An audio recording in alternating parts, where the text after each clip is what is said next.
Go to your Wix admin dashboard.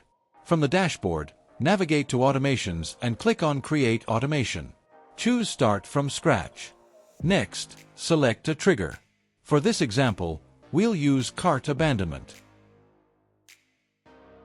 Now, add a new step, the action. For the action, select Run Velo Code and then click on Start Coding. Enter a name for your JavaScript file. Once that's done, open the Mercuri documentation. In the documentation, go to the How to Send WhatsApp Messages via Mercuri API in Wix Automation under API Management section. Scroll down to find the Mercuri API code snippet. Copy that code and paste it into your Velo editor. After pasting the code into your Velo editor, there are a few changes you need to make. First, update the secret name. In the line where you see Mercuri Messaging API Key, replace it with the exact secret name you created in the Wix Secret Manager.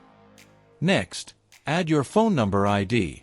Replace the placeholder value in the code with the phone number ID you copied from the Mercuri dashboard.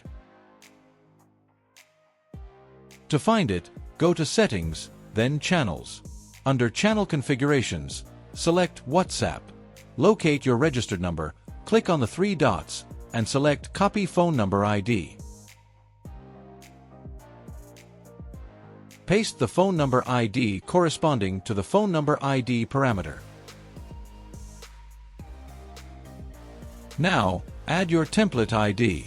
To find it, go to Templates, then WhatsApp. Locate your template.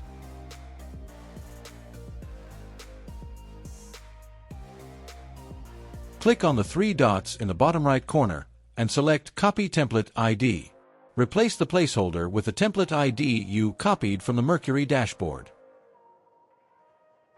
The payload view in Velo shows the data which Wix sends to your code, such as customer details like first name, last name, and phone number. You can use this data directly in your Mercuri template parameters. Click on Save.